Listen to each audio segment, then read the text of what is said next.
Hi, it's Zoe Routh, and this is the Zoe Routh Leadership Podcast. If you're a first time listener, welcome. It's awesome to have you here. And if you're a return listener, thank you. Thank you so much for supporting the show and for listening in to this series on points of view. If you want to make sure you don't ever miss an episode, be sure to click the subscribe button to make sure you don't miss anything.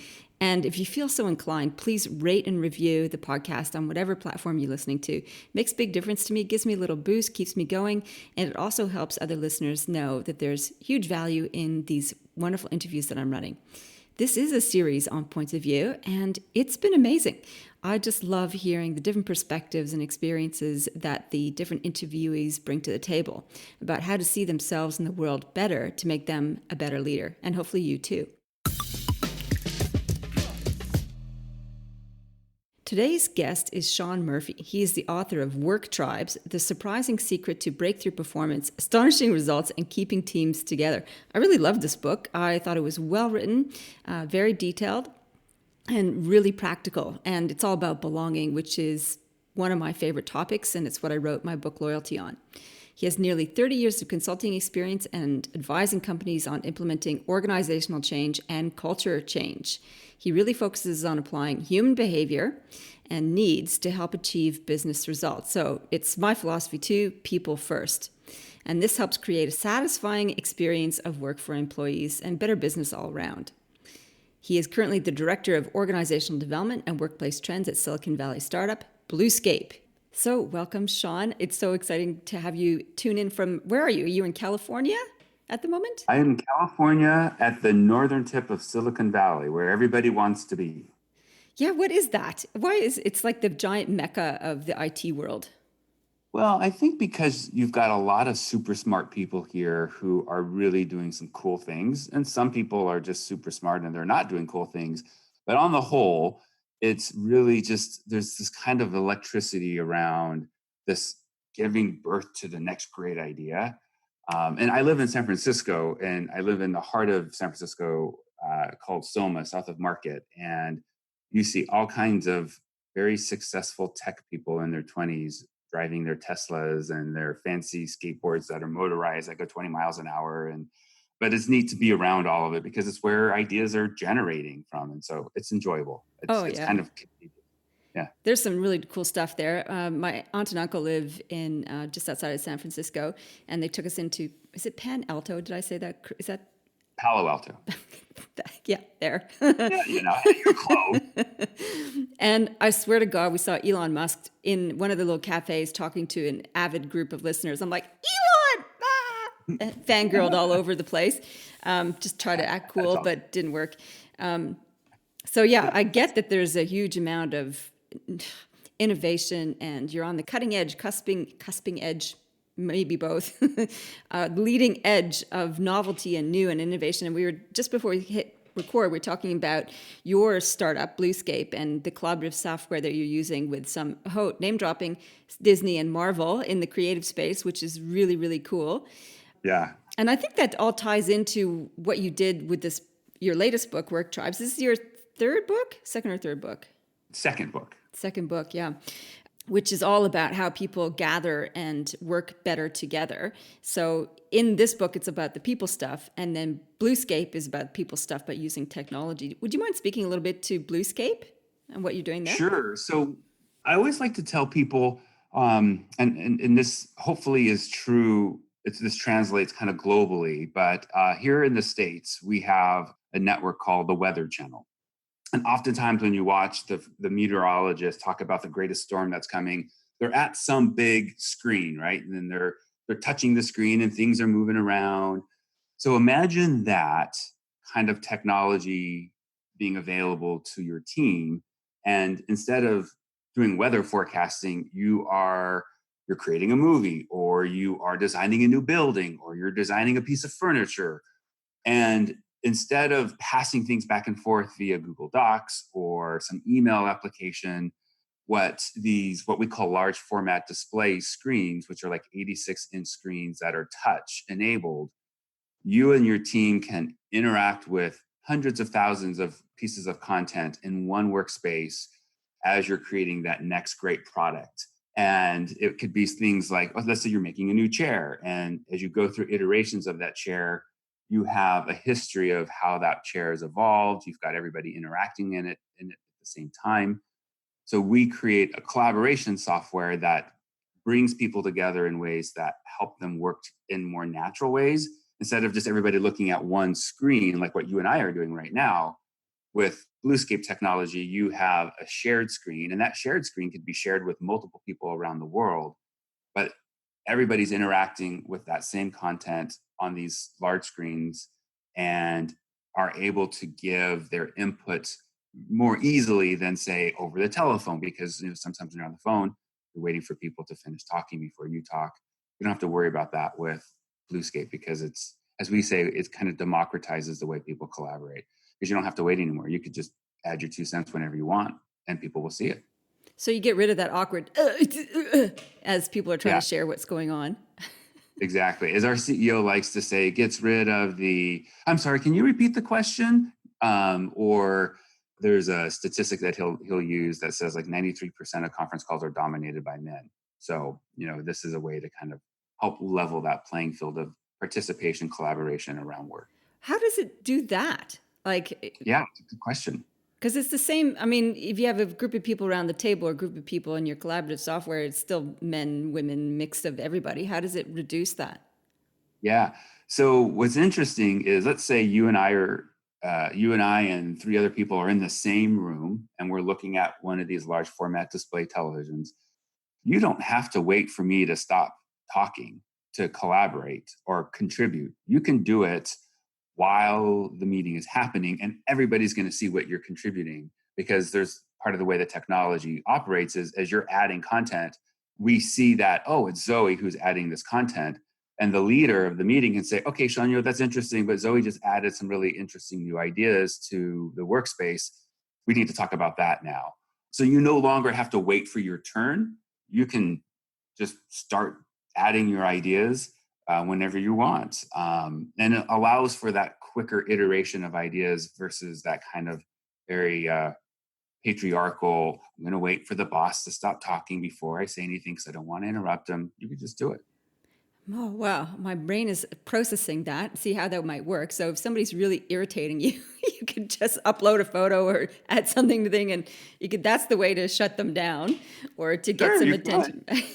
Yeah, sure, sure, A bit of sure. subterfuge, but I can see how that would go faster because then you don't have to wait your turn. Yeah, there's something to be said for removing the conference table, meaning instead of everybody gathering around a conference table, everybody's gathering around a monitor that happens to be really big. It's touch enabled, and suddenly you're that kind of formality that exists from our kind of conditioning of when we come into a conference room, we sit at the table, the head of the table are the bosses or the leader of the meeting, and we wait for that leader to start, and we wait for that leader to give us permission to contribute.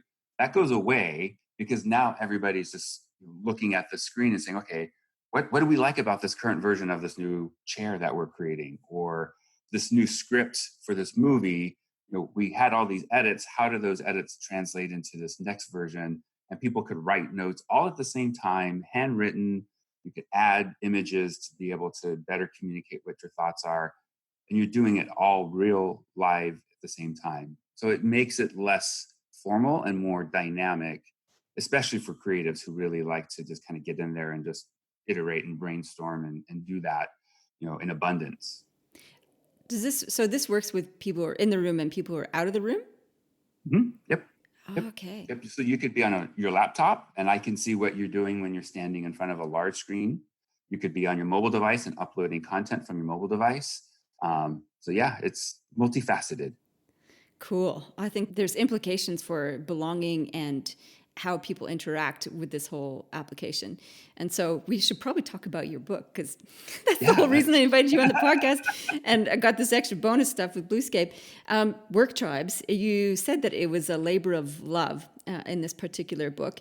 I really love this book. I love the fact that it centers so much on belonging, which for me is fundamental aspect of being a successful leader and successful participant, follower, is having that sense of belonging. And even as an individual human being, belonging to something, and whether it's a cause or a community or a group, is so rewarding. So, labor of love. Why was it a labor of love for you? Well, and the reason why I mention that is because there's a story of belonging in it. So, in the process of writing this book, I had two family members pass away, one of which was my father. And when we lose someone important to us relationally, it becomes this question of, well, how does the loss of my father change how I relate to this world, right? So when I lost, two family members, it really took a lot out of me. I didn't want to write the book anymore. However, when I thought about what my dad would say to me, he'd be like, "Dude, you got to get back on the train." So it really became these major life events that happened, and I'm just sharing with you a few of the events that had happened, and the relationships that surrounded those major life shifts were the inspirations to get back into writing this book.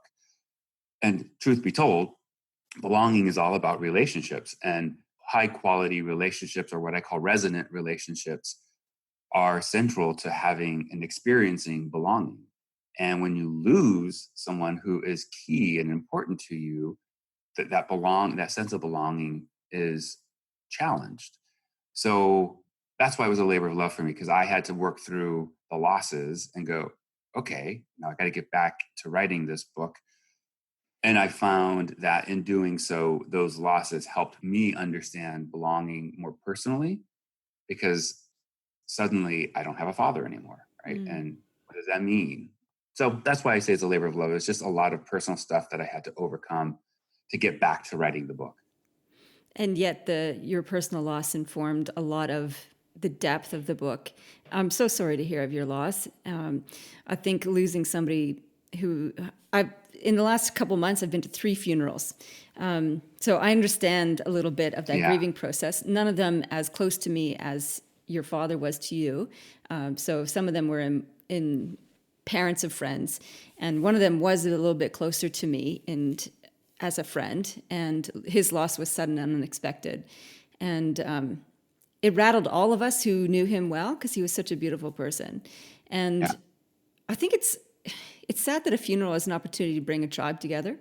And that one thing I love about your book talks about creating moments so that we reinforce that sense of belonging, and that we don't need these shock experiences to remind us that belonging matters and that we could have done more with each other. Thank you for sharing that part Yeah. of what brought the book to fruition. And so, belongingness, what sparked the idea for the book? I mean, you've been an organizational and change management consultant for a long time.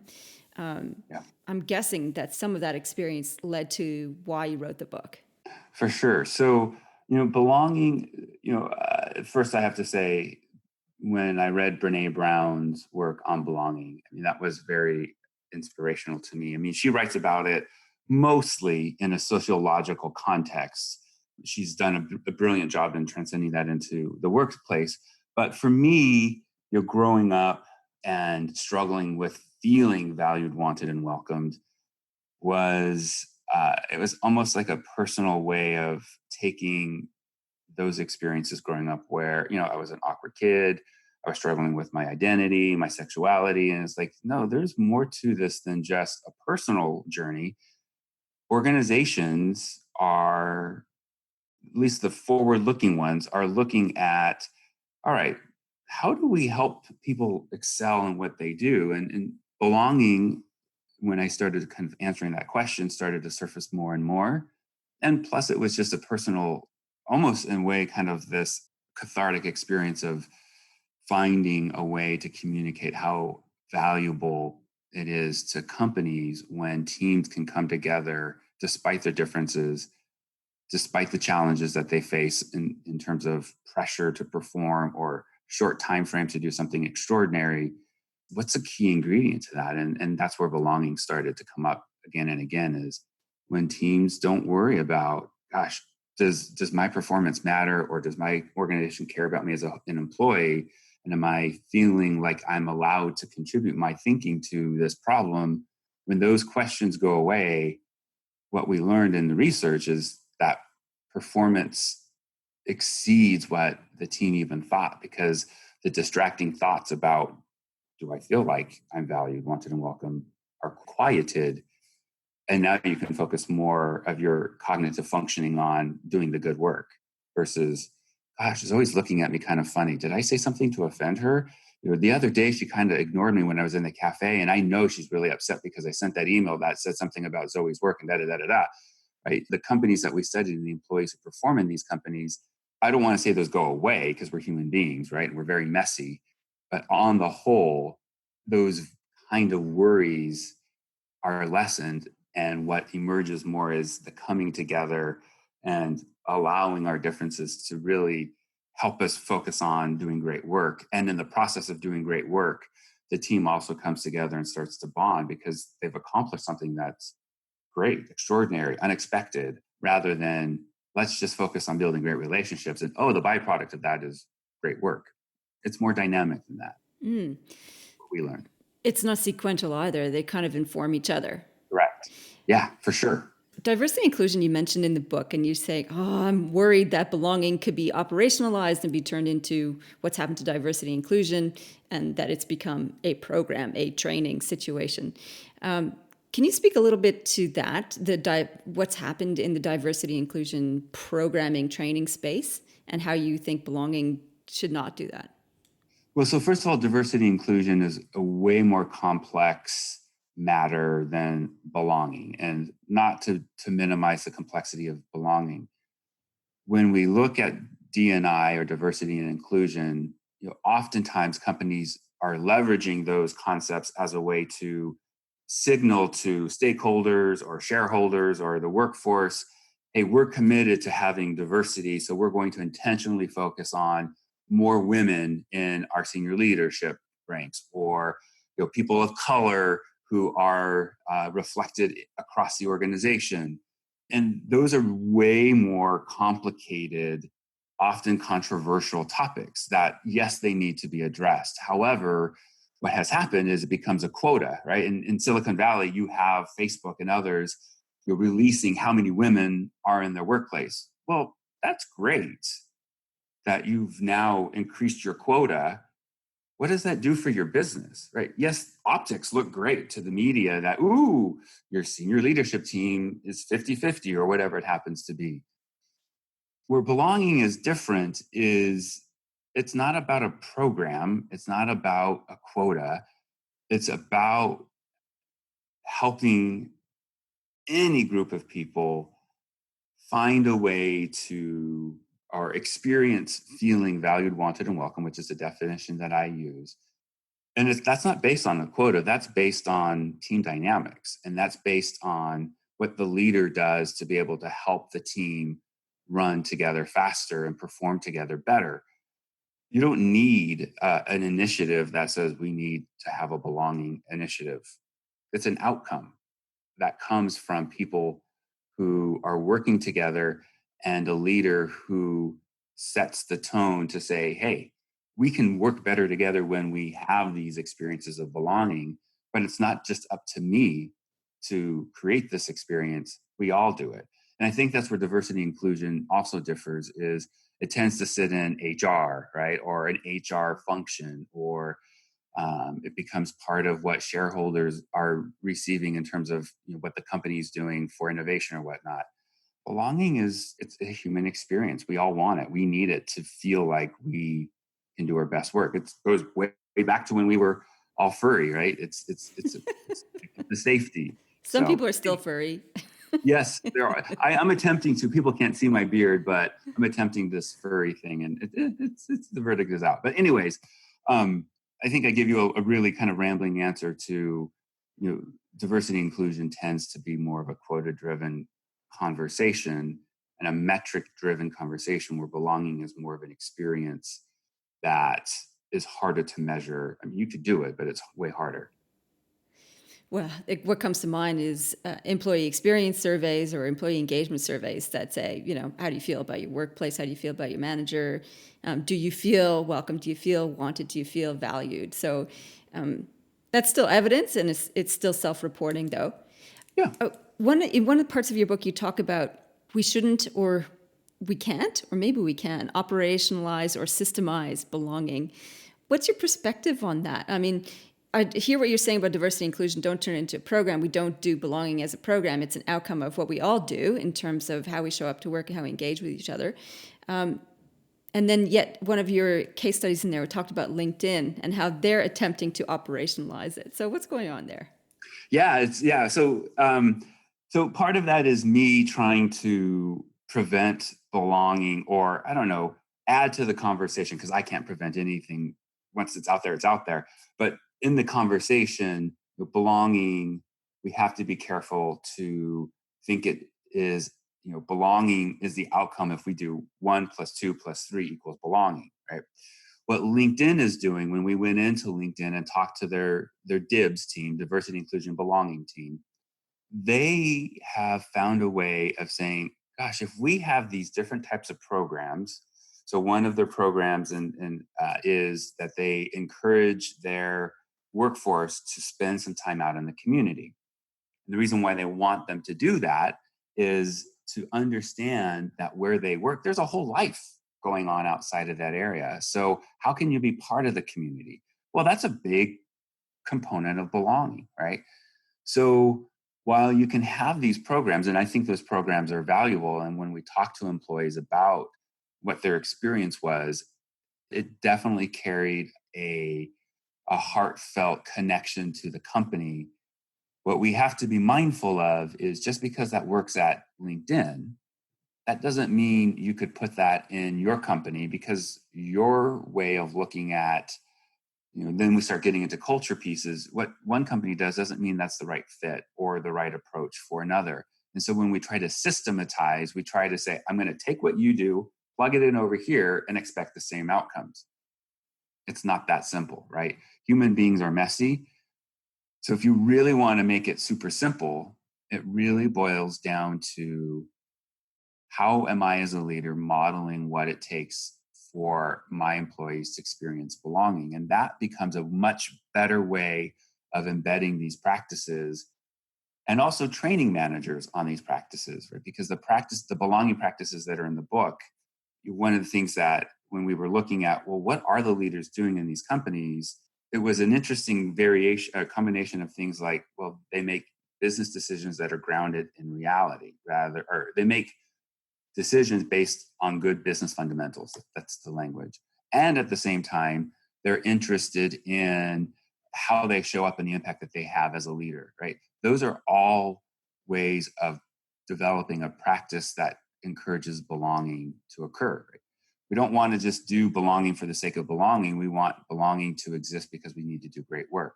Well, and if we do great work and we feel good about what we do, that helps kind of this, they feed one another, belonging It's a to, virtuous cycle. Yeah. that's the word I was looking for. Thank you. So, if there's one thing that I would say is, maybe don't operationalize or systematize belonging, but operationalize how you grow your leaders to be able to create the experience of belonging. We know from a recent Gallup report on the state of American managers that an abysmal 18% of managers have the skills necessary for leading today's workforce. And those skills are mostly soft skills. So what that's saying is 82% of managers are ill-equipped to help create a positive work experience. That's appalling. 82% suck at people skills. That's basically what Yeah. you just said. Yep. And then you can start layering on all these other different research reports that have come out over the past 5 years from various consulting companies. Organizations are have woefully unprepared their leaders to be great managers. So if we look at belonging and how does a manager influence the experience of feeling valued, wanted, and welcome, well, that requires soft skills, like me understanding the impact that I have when I walk into a room and I just dump all over the team's performance and then walk out. The team's not going to feel valued for that, right? They're certainly not going to feel like they're wanted by the organization, or that they're cared for by their manager. And unfortunately, when we look at the number of 82%, 82% of managers don't know the impact that they have on a room. And what's astonishing is the amount of money being spent on leadership training. So I wonder if you layer over 82% of managers suck at people stuff, how many of them are actually undergoing leadership and management training, and whether they're still sucking after the training, which speaks a lot Yeah. to my industry, or the lack of ability in the industry to Yeah. transform changes. Do you have any research on that? The correlation Uh, there? it's been a while since I've looked at that. I have a very deep learning and development background. And one of the things that I have seen repeatedly over the course of my time in that industry is, training is looked at as an event, right? You go to this training workshop to teach you how to be a better communicator and how to give and receive feedback as a leader, right? So you might have the most amazing instructor helping you get your insights. Where organizations falter is then integrating that after the managers return from that workshop and then holding them accountable to the behaviors that it requires to apply those soft skills. So if we were to take, say, creating a sense of belonging, one of those leadership practices is know your leadership vitae, which is my kind of fancy word of saying know what you're leaving behind. So when you are a leader today and you decide to go on to another team or another company, what are you leaving behind? Well, that's a powerful question, but how does that translate into what happens back on the job, right? And so companies have to find ways of saying, okay, you are now responsible for what you leave behind. And so we're going to make sure that your bonus is tied to your development. Your bonus is tied to your growth in raising your awareness of your emotional intelligence. And there are companies who do phenomenal work around tying compensation to, using evaluations and 360s to say, okay, has your boss shown that he or she can actually show that they care about what they're leaving behind? And if the answer is no, then their bonus is impacted. So so I think that's where learning and development, and then what happens after the workshop, you've got to have a way of bringing them together. I think that does say that you don't just send people to whatever class they want, because now you aren't able to control that conversation and what you are trying to get people to do. So I think having some way of monitoring behavior change is important. It's curious that you bring up tying that behavior change to compensation, because it kind of goes against some of the research that Dan Pinksay put together in Drive, which Yeah. putting a financial incentive up can actually decrease performance in whatever thing that you're getting them to do. I know that And in the I believe in U.S., it, you believe by the that way. too. And in the US, they have a much more than they do here in Australia. They have a massive bonus incentive scheme. It doesn't exist as much in corporate Australia as it does in corporate America. So you believe that that financial incentive can decrease It's a the impact short of term. behavior change. Yeah, it's a short-term motivator, right? However, when we look at, okay, so money's a short-term motivator, how do we get managers to want to apply the things that they just learned? The low-hanging fruit is to tie it to compensation. There can be other incentives like, okay, so what are your team's goals? Not your goal manager, not each of the persons on your teams, but how are they performing? And then how do we recognize that performance? So I think there have to be multiple layers to why a leader needs to grow his or her emotional intelligence. And I'll keep it in the context of belonging. If you want to create a sense of belonging or that experience of belonging, the leadership practices that are in the book, sure, those are important to understand.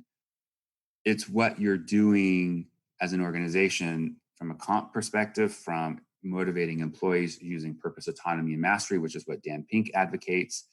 They have to know how to do that. And that requires various ways of motivating them to want to do that, not just to rely on what they've always done, but helping them see the fruits of that kind of mindset shift. And as you know, it's really hard for us as human beings to make these kind of behavioral shifts. It feels unsafe. It does, except that belonging has so many positive benefits. It's kind of an incentive in itself. And one of the other things that you critique early on in your book actually is that you throw some rocks, throwing rocks at these traditional management practices or philosophies. And two of them that you take down a little bit is hiring people to fit the culture, and the other one, which I can't believe feels like sacrilege to even criticize this, is what gets measured gets managed. And it's ironic that we're just talking about that measuring and stuff. Yeah, right. So Yeah, tell me about that. Like, why are yeah. these false profits of hiring people for culture fit and what gets measured gets managed? Why do you critique those? So let's start with the hire people to fit the culture, because that's a really popular belief. And so, I'm going to lean again on some of the work that Brene Brown has started in this space. And so she makes a distinction between fitting in and belonging, right? So fitting in is, well, if I fit in, there's a meaning I'm going to stop doing these things that are important to me, or I'm not going to say these ideas that I hold because I don't want to be viewed as an idiot or, raising unnecessary conflict. Fitting in means you suspend who you are or part of who you are so that you don't cause ripples in the pond, so to speak. So when we hire people to fit the culture, basically what we're saying is we just hire people to support the culture. And if you don't fit this mold, well, then you're not going to fit in. Well, now you just got a bunch of people who are like one another. And now you start to water down the value of cognitive diversity, how people think differently. Instead, what we want to be able to look at is, what can you contribute to this organization? And here are some of the elements of our culture. Let's look at what you can contribute. Let's look at the way that you approach solving problems. Let's look at the way that you can have difficult conversations. And by the way, can you have those difficult conversations without being, attacking someone or feel attacked? Those type of explorations of, well, could you work here? If you look at those questions compared to the type of culture that you have or want, that's a much richer way of saying, hey, we've got this culture, and upholding these cultures or these values, these beliefs. And we're going to inquire and see, how do you align with that? Because that's a much more interesting conversation than saying, well, we all believe that, conflict is important. So if you can't handle conflict, then you can't work here. Well, maybe that's true. But if you're trying to put everybody in the same box, you're going to homogenize the workforce, and suddenly you're going to have an issue with too many people like one another, and that starts to undermine, not only diversity and inclusion, but it starts to undermine belonging, because I don't feel valued because I'm having to fit in because I've got this contrarian idea and I don't feel safe to say it, so therefore I'm not going to say it. So really, it's more looking at what can you bring that advances our culture, that is aligned with our culture, versus how do you fit in and do like what we all do. And that could be requiring people to fit in dysfunctional ways. Yeah, I once worked with a senior executive, and this whole fitting in thing and belonging thing is was interesting for her. She was a very professional woman, so she came from a very professional background, and she was now working as a senior leader in a large not-for-profit. And they had different ways of doing things in the not-for-profit sector than they did in a legal entity, professional legal entity. And she showed up every day dressed to the nines, exquisite suits and so on. And everybody else wore jeans and very relaxed. And everybody felt awkward around her because she looked stunning and professional, and they did not. And there was kind of this, it created tension. It wasn't welcome, it wasn't supported, and so on. And she felt like, I don't want to dress in jeans. That's not what I do at work. And so she felt ostracized. Yeah, What's your that's a comment on great that? example. Well, that's a great example of making people fit in, right? Instead of a culture that says, I don't care how you're dressed, I care what you contribute, right? So if you want to show up in your Prada outfits, so what, right? What value are you bringing to the team? What value are you bringing to the company? That's way more important. See, that worry about, oh, she's dressing in that Prada outfit while we're in our Levi's and t-shirts and sneakers, that's the wrong conversation to have. That just takes you down a rabbit hole that you get stuck in. That's going to undermine your performance. I don't want to have a conversation with you about how nicely you're dressed. I want to know, how can you help us solve this problem so that we can, improve our product or improve our services. And you happen to be wearing Prada, great. That's a much richer conversation than getting sucked down the rabbit hole of, well, you showed up today in that really expensive outfit and you're now making me feel inferior. And so I'm going to ostracize you or talk behind your back. Yeah, no, that's not sustainable. Or I'll even go as far as to say that's what we've had for decades. centuries in organizations. We now have a more aware workforce who says, yeah, there's a better conversation to have. And it's not around whether Sally over there is dressed in Prada and everybody else is dressed in their Levi's. Does Sally, can she do her job better? Can she contribute at a higher level? Does she feel valued, wanted, and welcome? That's a much more enriching conversation than the let's take pot shots at each other because Sally looks different.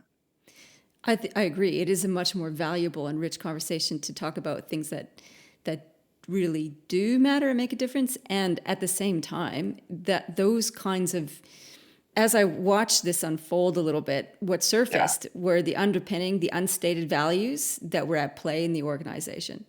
And especially in not-for-profits, I've worked with a lot of not-for-profits. I've been an employee in 3 of them over 30 years.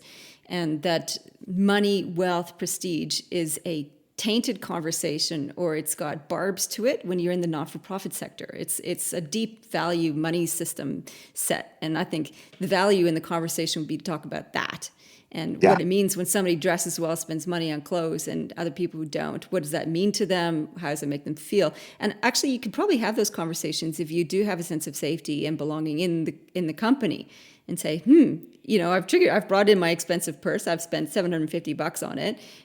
That's triggering something for you. Let's talk about that. But money is not an easy conversation in most places. Can I share a story that maybe might help illustrate this in a Yeah, go for different it. way? So one of the companies that we studied is it's a family-owned restaurant in Seattle called Canlis Restaurant. Canlis Restaurant is now being run by the third generation brothers of the second generation owners or business run owners, where they're parents. So at Canlis, in short, what they do is they create experiences, dining experiences, and their mission is to turn people towards one another. They just happen to do that through hospitality.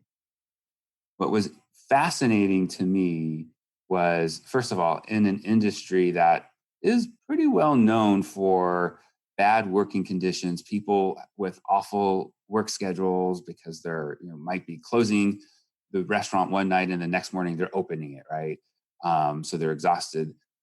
Instead of that kind of mentality, the two brothers, Mark and Brian Canlis, they do things that reinforce how valued, wanted, and welcome employees are. So let me give you an example. And the reason why I'm sharing this is because organizations can choose to fall into familiar rote ways of looking at creating quote unquote a positive culture versus shifting the conversation to, well, what can we do that lets people know that, no, we need you here. So one of the things that they do on each night that they open the restaurant for business is they have what they call an executive meeting. So the executive meeting comprises of all the leads from the various parts of the restaurant, the front of the house, the back of the house, the kitchen, the servers, etc. And they run through that night's reservations. And we sat in and watched this meeting. I think it takes place in like 15, 20 minutes. And the CEO goes to each person and asks what they know about that particular reservation. And if you don't know what you need to know as it relates to that particular reservation, he doesn't make you feel bad. He says, this is an important part of how this show runs. Next time, come to the meeting with that information, right? It's like, it's direct, but Yeah. it's also very caring, and it's also focusing on results, right? So you've got that element, right? Show up prepared. That's not a novel idea, but they hold people to that. Then what they do is they move into the team dinner. So before the first guests show up, everybody who's working that night, they're fed and they sit down together, have a meal together. And then the CEO will have, updates about that night's reservations, things that they need to know about, hey, the Smiths are coming in and we know about the Smiths and how much Sally likes this. But then they also start weaving in activities that help the team know one another beyond what their role is in the organization. So this particular time they were doing show and tell, right? You had to show or tell something that nobody would know about you. And it had to be, something personal, right? Something meaningful, something to help us connect with you. So when you start adding up a lot of these different activities that center not just around me feeling valued, wanted, and welcome, but what also inspires performance, you start to get a conversation around, we have something extraordinary here. We accomplish great things together. We need to protect this. So he pushes the responsibility beyond just the leadership team, but to everybody in the organization. And what happens is we're no longer worrying about what Sally's wearing in her Prada suit. We're now worried about, well, does Sally know and I couldn't see this, the playbook that we all follow to make sure that we deliver the same extraordinary experience to their guests. So it's now the conversation shifts from what Sally's wearing to, does Sally know the playbook? And so if Sally doesn't know the playbook, or maybe I don't know the playbook, we're going to study the playbook together as a team before we have our first dinner guests come in. So they start focusing on activities that help them perform, but bring them together, as opposed to catty conversations that tear us apart because Sally happens to be wearing Prada and the rest of us are wearing jeans and a t-shirt and sneakers. So it was just it's a subtle shift on where you focus. In some ways you could say, well, it's just kind of what we were taught in elementary school, right? You'll be kind to others. Yeah, but it's in a business context, it's about results, right? The business needs to succeed in order for us to be successful. Belonging just happens to fuel success as well as holding teams together. The question is, how do you construct the way that you run the business that allows for that to happen? Canlis just does it. I don't even know that they think about what they're doing and how it contributes to belonging. It just happens to be an amazing example of what happens when people care about what they're doing and care that if we care for our people, they're going to do something extraordinary. And that's an oversimplification, obviously, but that's what they've done. And they've done it brilliantly. I mean, so brilliant, they've earned a Michelin star. You don't just earn a Michelin star because you just happen to be good. It takes discipline, it takes practice, it takes hiring the right people, it takes having the hard conversations, it takes not tolerating people who might be extraordinary, but they're toxic and undermine performance. And it means that you act on that. That's where the differences start to emerge between these companies that have these catty, toxic cultures versus these companies that are very methodical and very intentional, or these teams that are very methodical and intentional about making sure they're doing the things that help the team perform and focus on, in this case, a sense of belonging. Well, it sounds like to me, and it's a beautiful story, that the organizations that are having catty conversations, it's because they're not having the rich conversations. So they feel they don't have rich conversations. There's a void of significant conversation. They fill that with gumph. And I think your example is that when people have something more meaningful to talk about, they don't care about the little stuff because it's so juicy and powerful to be talking about what are we contributing here? How do we make people feel welcome in our restaurant? How do we get to know each other better as teams? That's way more interesting than, look what she's wearing. So that's a really powerful observation about structured conversation and structured intent about what we're doing that fits both operational results as well as the human side of it. Yeah. We got to meet the second generation Canlis, so Brian and Mark's mom and dad. And one of the things that she said to us, my research partner and I, is we're really about what does it mean to be in relationship? And that's a really peculiar question if you think It about is. it from a Yeah. business perspective, right? You might hear that from your therapist or some kind of workshop that you go to become a better human being. But for her to say, we're really interested in what does it mean to be in relationship? That's a whole different conversation. That leads to a whole different set of expectations than what does your duty statement say? Well, yeah, you need to do that because you got HR and you've got to stay legal and all that kind of stuff. It's a very different question that for them, led to some extraordinary outcomes and extraordinary people working in that company. One of the things you mentioned in the book is, can you have too much belonging? Yeah. What do you mean by that? So, I think there's always too much of a good thing, too much belonging in this case. If there's this strong sense of feeling valued, wanted, and welcomed, and it's not coupled with your performance, then really what you're doing is you're just kind of coddling people and not holding them accountable to wanting to do something, right? So if there's this overwhelming sense of feeling valued, wanted, and welcome, is it being supported and upheld by the fact that the business has needs? If it's just about belonging, well, then now you're creating this great country club where people feel good, right? But there's not the sense of performance.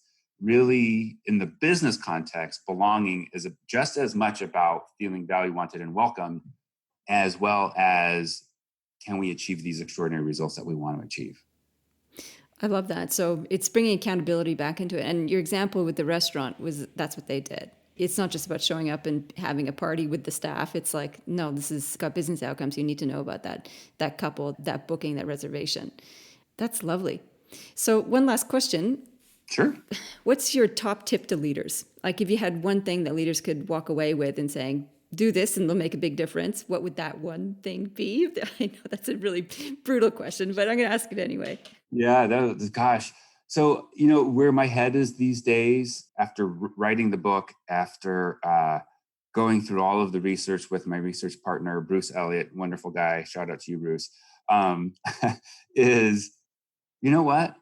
Don't wait for your manager to tell you to do this. You don't need permission to create a positive work experience. Everybody's under the expectation that you have to perform. So if you're going to do it, the best place to start is working on your self-awareness, knowing what are your strengths, what are your weaknesses, what are the things that derail your performance. If you invest in that, and I don't care how you do it, but if you diligently invest in that, you are going to become more aware about how you influence the relationships on your team and how you influence what the team does, so that when you walk out the room, you know how you've influenced people in that room. If you don't know that, then it's going to be harder for you to help shape an experience of belonging. If you don't do that, it's going to be harder for you to get people to want to do something not just mediocre or expected, but extraordinary. It starts with you. Once again, Gallup says 70% of what employees' experience and engagement is based on their immediate boss. So do the work, focus on yourself, focus on your self-awareness so that you could be better for the people that are looking to you to lead them. And if you're not interested in that, and I'll be very direct, then you're not interested in having extraordinary performances. If you're just interested in maintaining what's good for you, what's mediocre, and you won't have people going, I will follow you to the ends of this earth because you care about me. So it's a choice. And I'm saying if you want this to happen, you have to focus on what your emotional intelligence is and knowing how you show up and what your impact is. I like that. So don't be one of the 82% that suck at people stuff. Be one of the 18%. Right. Let's boost that number, man. Yeah, that's right. Shawn, where can people find you? Yeah. So this is a slightly awkward question right now because I'm in the process of redoing my personal brand blog. So in the future, it'll be getshawnmurphy.com. I love that. Getshawnmurphy.com. So the best way right now is to connect with me on LinkedIn. So I'm Shawn Murphy, ShawnMurphy. And that's probably the best way. And that way we can stay connected. And if you want to connect with me, email me at Shawn@getshawnmurphy.com. Again, that's ShawnMurphy@getshawnmurphy.com. Awesome. And we'll put those links in the show notes, which will be at zoerouth.com/podcast/worktribes. Shawn, thank you so much for being on the podcast and generously sharing all of your wisdom and all the research that went into this fantastic book, which I highly recommend, Work Tribes. Thanks, Shawn. Thanks, Zoe.